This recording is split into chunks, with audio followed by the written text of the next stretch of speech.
So guys, আজকে ছিল রয়ের সিজন প্রিমিয়ার ইউএসএ নেটওয়ার্কে। হ্যাঁ, স্পেশাল তো বটেই, তাই জন্য আমরাও একটুখানি সেটআপে নতুন কিছু লাগিয়েছি। না, এই ছোট্ট সেটআপে আর বেশি কি লাগাবো, কিন্তু ফ্যান্সরা বলা চলে ইন্টারেস্ট হারিয়ে ফেলেছে। মানে ফ্যান্সরা সিরিয়াসলি বলছে ভাই আমাদের রয়ের প্রতি ইন্টারেস্ট কিচ্ছু নেই, সমস্ত কিছু খুবই অবভিয়াস, প্রেডিক্টেবল। এবার সমস্ত আশা রাখতে হবে স্ম্যাকডাউনের ওপর। না সত্যি একটা স্টিল কেজ ম্যাচ, মানে ট্রিপল এইচ যদি না দিতে পারে ভাই, টুইটার আলাদাই আগুন জ্বলবে। কিন্তু ডেফিনেটলি দেখো, হ্যাঁ স্টিল কেজ ম্যাচকে নিয়ে কি কি এক্সপেকটেশন, কি কি সারপ্রাইজ অলরেডি ডিসকাশন করেছি, আরও করব। কিন্তু রয়ের ওপর বলা চলে ফ্যান্সটা প্রচুর বলছে ভাই খুবই অবভিয়াস, প্রেডিক্টেবল। দেখো রেসলিং ক্লাসিক ঠিক আছে, ওপেনিংই হলো হোয়াইট সিক্সের ক্লাসিক ম্যাচ দিয়ে, এন্ডিং হলো ফেটাল 4-ওয়ে ম্যাচ। কিন্তু ফ্যান্সরা বলছে ভাই কোনো ওই যে মানে সারপ্রাইজ, হ্যাঁ সিজন প্রিমিয়ার এমন কিছু, মানে এমন কিছু তো ভাই আমরা পেলাম না। মানে তোমরা কি চেয়েছিলে যে ব্রক লেসনার চলে আসবে? না গোলবার্গ আর ব্রেট হার্টের ফেস টু ফেস, না ওটাও কখনো সম্ভব না। কিন্তু ডেফিনেটলি দেখো র ছিলই হচ্ছে road to bad blood. Definitely bad blood আসতে চলেছে। আমি অলরেডি ডিসকাস করছিলাম যে এখন থেকে বিল্ড আপ হবে ব্যাড ব্লাডের জন্য, আর ডেফিনেটলি ব্যাড ব্লাডকে কিন্তু প্রচুর স্পেশাল ফিল দেবে, কারণ ডেফিনেটলি হেরিনাসের স্ট্রাকচার আছে, প্লাস কিছু ম্যাচ কার্ড সেগুলোকে প্রিপেয়ার করতে হবে ব্যাড ব্লাডের জন্য। এবার দেখো, যদি আমি প্রথমে কিছু ডিসকাশন করি যে হ্যাঁ যেরকমভাবে দেখলাম যে ভাই জে উসো কোয়ালিফাই করলো, আর ফ্যান্সরা প্রচুর খেপে গেছে। মানে জে উসো অলরেডি গুন্থার এগেনস্টে আইসি টাইটেলের জন্য গেছিল, হেরে গেছে।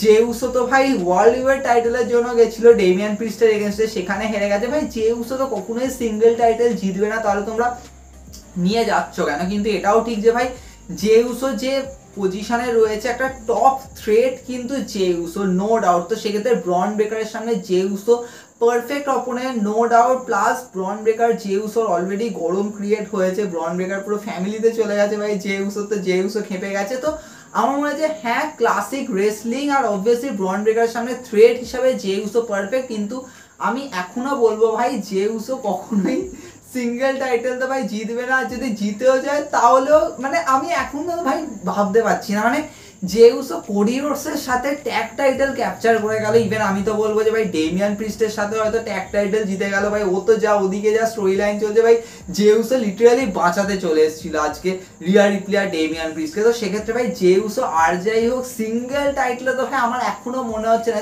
যে উসো আইসি টাইটেল জিততে পারে বলে। অপরদিকে আমরা যেভাবে দেখলাম ভাই ব্রেড হার্টের সামনে গুন্থার বলছে ভাই আমার ফেভারিট হচ্ছে গোলবার্গ। চলো সেটা তো ঠিক আছে, স্যামিজেন স্টেপ আপ করলো, স্যামিজেনকে এখনো গুন্থার বলছে নো, তুই মাল ওই লেভেলেই নো সেরকম। এবার দেখো ডেফিনেটলি স্যামিজেন যেরকম গুন্থারের এগেন্সে স্টেপ আপ করেছিল রেসলমেনিয়ার সময়, আমরা দেখেছিলাম যে হ্যাঁ উনি হারছিলেন ম্যাচ, তারপরে একটা বড় অ্যাটেনশন বিল্ড হওয়ার দেন স্যামিজেন হারালো গুন্থারকে, যেরকম ভাবে রাসেলমেনিয়া দেখলাম। তো এই মুহূর্তে না স্যামিজেনেরও দরকার একটা নাম্বার ওয়ান কন্টেন্ডারশিপ, যে হ্যাঁ তিনি অ্যাজ এ আর্ন করবে সেই জায়গাটা। এবার দেখো তোমরা অনেকে বলবে তাহলে কি এই ম্যাচটা ব্যাড ব্লাডে হবে নাকি ক্রাউন জুয়েলে হবে? দেখো আমার মনে হচ্ছে সার্ভাইভার সিরিজ ওয়ার গেমস যেহেতু ক্যানাডায়, তো সেক্ষেত্রে স্যামিজেনকে বেস্ট বুকিং দিতে পারে যে হ্যাঁ স্যামিজেন এখন স্ট্রাগল তো করবে কিন্তু ফাইনালি গিয়ে গুন্থার এগেন্সে স্টেপ আপ করবে। কিন্তু এটাও ঠিক যে প্রচুর ফ্যান্সরা বলছে ভাই সার্ভিসেস ওয়ার গেমসে কি সিএম পাঙ্গার ড্রু ম্যাকিন্টায়ারের মধ্যে কি যে জিতবে সে কি তাহলে গুন্থারকে ফেস করবে? দেখো ওখান দিয়ে তো মানে আলাদাই লেভেলে চলে যাচ্ছে, সেটাকে নিয়ে তো কথা বলবো। কিন্তু এখানে আমার যেন মনে হচ্ছে যে গুন্থার আর স্যামিজেনের ম্যাচটা এত তাড়াতাড়ি হয়ে যাবে না, কারণ আইসি টাইটেলের ম্যাচ তো আমরা জানি যে ভাই হ্যাঁ গুন্থার হেরে গেছিল স্যামিজেনের কাছে, কিন্তু স্যামিজেন এবার যে স্টেপ আপটা করবে এটা টাইম নিয়ে একটুখানি হবে, কারণ সবাই জানি ভাই যে স্যামিজেন এই ম্যাচটা হারবে। ভাই গুন্থার ওয়ার্ল্ড ইউর টাইটেল স্যামিজেন তো এন্ড করবে না, কারণ এটা তো সবে শুরু হয়েছে। তো ডেফিনেটলি এই ম্যাচটা পরে সেটা হবে, আমার তো মনে হচ্ছে ব্যাড ব্লাডের জায়গা পাবে না। কিন্তু ব্যাড ব্লাডের জন্য যে 3টে ম্যাচ অফিসিয়াল হয়েছে গাইস, যদি আমি সেগুলোকে নিয়ে কথা বলি, প্রথমেই আসবো ডেমিয়ান প্রিস্ট আর ফিন বেলারের ম্যাচ। দেখো ফিন বেলারকে না এখন একটা ঠিক ড্রু ম্যাকিন্টায়ারের মতো লাগছে ভাই। ড্রু ম্যাকিন্টায়ার যেমন বলেছিল ভাই ব্লাড লাইনের জন্য আমি টাইটেল জিততে পারিনি ভাই, রোমান রেন্সকে হারাতে পারিনি, জে উসোর জন্য তো অনেকটা এরকম যে মানে ফিন বেলার বলছে যে ডেমিয়ান প্রিস্টের জন্য আমি ওয়ার্ল্ড ওয়াইড টাইটেল জিততে পারিনি, আগের বছর এই মালটা আমাকে সাইড কিক বানিয়ে রেখেছিল। তো অবভিয়াসলি গরম তো ক্রিয়েট হয়েছে। কিন্তু হ্যাঁ ফিন বেলার ডেমিয়ান প্রিস্টের ম্যাচটা আমার জন্য মনে হচ্ছে এখানে ফিন বেলারকে জিততে পারে, কারণ ফিন বেলারকে না সিঙ্গেলি না এখন মানে ওইভাবে ফিল দেওয়া খুব দরকার। নয়তো মনে হবে ফিন বেলার হ্যাঁ ট্যাগ টাইটেল রয়েছে যা এখনো ডিপেন্ডই করেনি, মানে ফিন বেলার বলছে আমি স্মার্ট ওয়ার্ক করছি। ভাই ফিন বেলারকে এই ফিলটা তো দাও। তো ইভেন তোমরা অনেকে বলবে, যেমন মনে আছে সেই এজ আর ফিন বেলার সেই এক্সট্রিম রুলসে আইকুইট ম্যাচ, সেখানে তো ফিন বেলার জিতেছিল, তারপরে গিয়ে রাসেলমেনিয়ায় ম্যাচ হয় সেখানে ফিন বেলার হেরেছিল। তাহলে কি এখানে ফিন বেলার ডেমিয়ান প্রিস্টের ম্যাচে ফিন বেলার একটা অ্যাডভান্টেজ পাবে যে হ্যাঁ ফিন বেলার জিতলো। দেখো আমার মনে হয় যে এই মুহূর্তে না ফিন বেলারকে জেতা দরকার। তাই এই ম্যাচটা আমি আর্লি প্রেডিকশন এটাই রাখবো যে ভাই এখানে ফিন বেলার জিতুক, তারপরে ডেমিয়ান প্রিস্ট ফিউরিয়াস হোক, সেখান দিয়ে ডিমন বেলার আসুক। ইভেন আমি বলবো যে এখানেও কি ভাই 3টে ম্যাচ পুরো চলবে, যে একটা ফিন বেলার জিতবে, তারপরে ডেমিয়ান প্রিস্ট জিতবে, তারপরে লাস্টটা রাসেলমেনিয়ায় হবে যেখানে ডিমন বেলার স্টেপ আপ করবে। দেখো এটা একটা ক্লাসিক হবে, কারণ ডব্লিউডব্লিউই জানে যে ভাই আর আমাদের কাছে কোনো রাস্তা নেই, ডেমিয়ান প্রিস্টকেও বুক করতে হবে, ফিন বেলারকে অ্যাটেনশন দিতে হবে, তো এটাকে চালিয়ে যাও, মানে এটাই স্বাভাবিক ব্যাপার।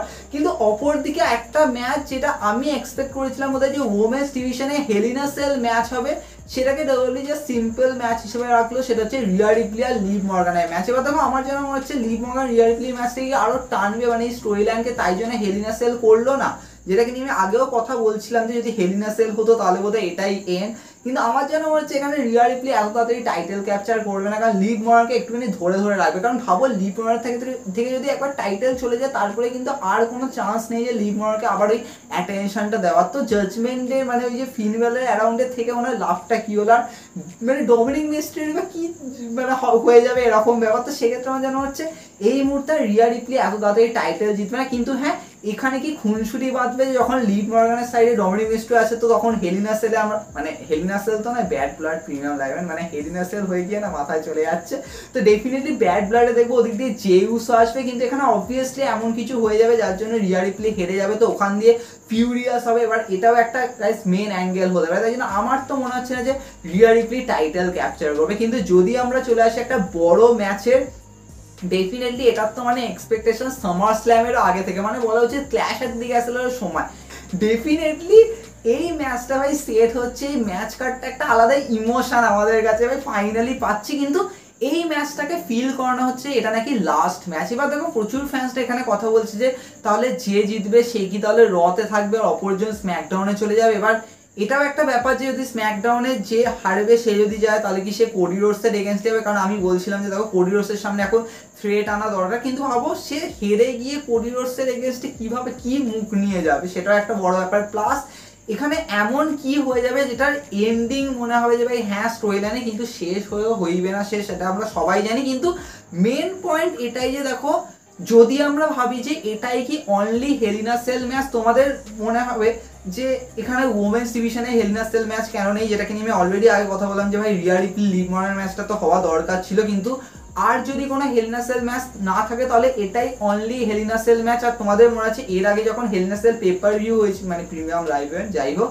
সেখানে কিন্তু সেথ রলিন্স আর কোডি রোডসের ম্যাচটা কিন্তু অনলি হেলিনা সেল ম্যাচ ছিল। আর ভাবো কোডি রোডসের ওই অবস্থা ছিল, তার মধ্যেও ম্যাচটা ডেলিভার করা, তো অবভিয়াসলি ওটাই মেইন ইভেন্ট হয়েছিল। তাহলে এটা যদি ব্যাড ব্লাডে অনলি হেলিনা সেল ম্যাচ হয় তাহলে কি এটাই মেইন ইভেন্ট করবে। বা দেখো এটাও ঠিক যে যদি এই ম্যাচটাকে মিডিলে রাখে সমস্যা নেই, কিন্তু ওপেনিংয়ে রাখতে পারবে না, কারণ ওপেনিংয়ে রাখলে কি হয় যে টাইমটা ম্যাটার করে না যে একটা ম্যাচ কতটা সময় ধরে নেবে। তো সেক্ষেত্রে মেইন ইভেন্টে থাকলে কি হয় যে একটা টাইমের ম্যানেজমেন্টটা প্রপারলি হয়, তো সেটাও একটা ব্যাপার। আর প্রচুর ফ্যান্স এখানে কথা বলছে হ্যাঁ চলো সামার স্ল্যামে তো ওই ম্যাচটা মেইন ইভেন্ট হয়নি, ইভেন ব্যাশিন বার্লিনও মেইন ইভেন্ট হয়নি, তাহলে ব্যাড ব্লাডে মেইন ইভেন্ট হবে। কিন্তু এটাও একটা ফ্যাক্টর যে যদি ব্যাড ব্লাডে এই ম্যাচটা মেইন ইভেন্ট হয় তাহলে আমাদের হোম টাউন বয় তাহলে কি করবে, মানে এ কি তাহলে এবারেও ওপেনিং করবে। এবার দেখো আমি কখনোই বলবো না ওপেনিং করা মানে ইনসাল্ট এরকম কিছু, কারণ কোডি রোডস এর আগে ওপেনিং করেছে আমরা দেখেছি, ইভেন ব্যাশিন বার্লিনও তো ওপেনিং করলো। কিন্তু এটা ঠিক যে ভাবো হোম টাউন বয় বলে কথা, ভাই কোডি রোডসের এমন কোন ম্যাচ থাকবে, মানে সত্যি ফ্যান্সরা এখন খেপে রয়েছে ভাই। ফ্যান্সরা ভাবছে যে মানে যেরকম কোডি রোডস স্ম্যাকডাউনে বললো যে ভাই সোলো সিকুয়াকে তো মানে পাত্তাই দিল না, উনি তো ডাইরেক্ট মানে কথা বললেন জ্যাকব ফাডুকে নিয়ে। এবার দেখো ডেফিনেটলি স্টিল কেজ ম্যাচে সোলো সিকুয়া হেরে গেল, কোডি রোডস রিটার্ন করলো, তারপরে কি জ্যাকব ফাডু স্টেপ আপ করবে আর সোলো সিকুয়া বলবে যা তুই দেখা ও মালটা তোকে বলেছে না, তো দেখিয়ে দে তুই কি করতে পারিস সেরকম ব্যাপার। তাহলে কি জ্যাকব ফাডু স্টেপ আপ করবে। এবার দেখো জ্যাকব ফাডু কোডি রোডস যদি আমি ভাবি তাহলে ব্যাড ব্লাডের ওপেনিং এর জন্য ঠিক আছে ক্লাসিক রেসলিং, কিন্তু ওই ম্যাচে স্বাভাবিক ব্যাপার, তাহলে জ্যাকব ফাডুর প্রথম পিন হবে, এটাও একটা কিন্তু বড় ব্যাপার। কিন্তু জ্যাকব ফাডুকে এখন প্রোটেক্ট রাখছে। তোমাদের মনে হচ্ছে শুরুতে কিন্তু সোলো সিকোয়াও কিন্তু বেশি ম্যাচ কিন্তু খেলেনি। হ্যাঁ সত্যি সোলো সিকোয়া কখনোই ম্যাচ খেলেনি বলবো, উনি খালি রোবিন রেন্সের সাইডে ছিলেন আর সার্ভার সিরিজ ওয়ার গেমসে ছিল, এরকমই ব্যাপার। কিন্তু জ্যাকব ফাডুকেও সেক্ষেত্রে হয়তো প্রোটেক্ট রাখবে। তাহলে এমন কোন ম্যাচ থাকবে বা দেখো সত্যি বলতে যদি রোবিন রেন্স মানে কোনো ম্যাচ পায়, আমার তো মানে এটাও কোয়েশ্চেন যে ভাই রোবিন রেন্সও কি থাকবে না, কারণ এটাও মনে হচ্ছে হয়তো ব্যাড ব্লাডের রোবিন রেন্সও নেই, কারণ ভাই রোবিন রেন্স ব্যাশিন বলি নেই, চলো ঠিক আছে ব্যাড ব্লাডেও নেই, মানে রোবিন রেন্স আসবে কবে? আর রোবিন রেন্সের একটা ম্যাচের খুব দরকার। এই মুহূর্তে ফ্যান্সরা প্রচুর খেপে গেছে ভাই। রোবিন রেন্স একে তো ঠিক আছে চলো দেখালো জ্যাকব ফাডু সবাই মিলে অ্যাটাক করতো রোবিন রেন্সের ইনজুরিটাকে সেল করানোর জন্য কিছু স্ম্যাকডাউন অফ দেওয়া, কিন্তু রোবিন রেন্সকে এখন আসতে হবে। তাহলে কি ম্যাচ হবে রোবিন রেন্সেরই বা কি ম্যাচ হবে, কোডি রোডসেরই বা কি ম্যাচ হবে? কোডি রোডস হোম টাউন বয় আটলান্টা জর্জিয়াতে, কোডি রোডসকে কি ম্যাচ দেওয়া হবে? বা দেখো এখানে একটাই মানে ফ্যাক্টর কাজ করছে, যদি কোডি রোডস মেন ইভেন্ট পায় তাহলে তোমরা ধরে নাও ভাই কোডি রোডস আর রোবিন রেন্সের মেজর অ্যাঙ্গেল হবে। এবার তোমরা অনেকে বলে ভাই bad blood premium live event যেহেতু আটলান্টা কোডি রোডসের হোম টাউন, তাহলে সেক্ষেত্রে কোডি রোডস আর রোবিন রেন্স কি চ্যাপ্টার 3 এইভাবে হবে। আর আমরা হয়তো এরকমই দেখবো যে স্ম্যাকডাউনে যখন স্টিল কেজ ম্যাচটা হয়ে গেল কোডি রোডস ডান সোলো সিকোয়ার সাথে, তখন রোবিন রেন্স স্টেপ আপ করে বলবে যে তুই যখন সোলোর সাথে ডান হয়ে গেছিস তখন আমি স্টেপ আপ করছি, কারণ তোর সামনে আর কোনো চ্যালেঞ্জ নেই। তো এটা কিন্তু একটা মেজর ফ্যাক্টর হতে পারে। মানে ভাবতে পারছি রোবিন রেন্স সামার স্ল্যামে তো হেল্প করেছে বলবো না, জাস্ট ওইভাবে এসেছিল, কিন্তু স্টিল কেজ ম্যাচে হয়তো রোবিন রেন্স হেল্প করলো। আর এখান দিয়ে একটা পুরো এঙ্গেজমেন্ট, যেটাকে নিয়ে আমি অলরেডি কথা বলছিলাম যে রোবিন রেন্স হেল্প করবে, তার বিনিময়ে উনি একটা ম্যাচ পাবে।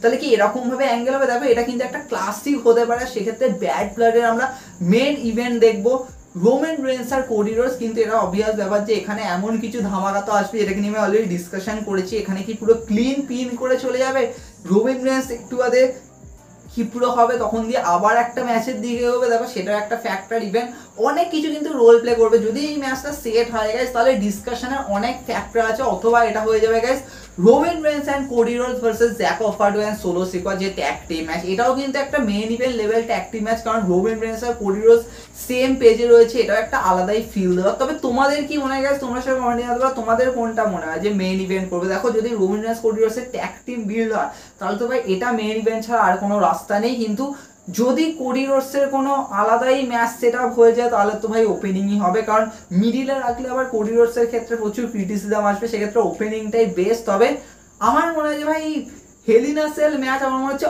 অনলি হেলিনাসেল ম্যাচ ব্যাড ব্লাডে একটাই হবে, মানে এই একটাই হবে আর কোনো হবে না। তবে আমি বলবো না যে ভাই কোডি রোডসের টাইটেল ডিপেন্ড ইনসাইড হেলিনাসেল, তাহলে কি আবার সোলোর সাথে ম্যাচ হবে যেটা হেলিনাসেল, ভাই স্টিল কেচ অলরেডি হচ্ছে তো তুমি আবার কি হেলিনাসেল করবে, এটাও একটা ফ্যাক্টর। তবে তোমাদের কি মনে হয় গাইস, তোমরা সেটা কমেন্টে জানাতে পারো, কারণ আমরা অনেক ডিসকাশন তো করবোই, আরও আসবে, দেখা হবে নেক্সট এপিসোডে।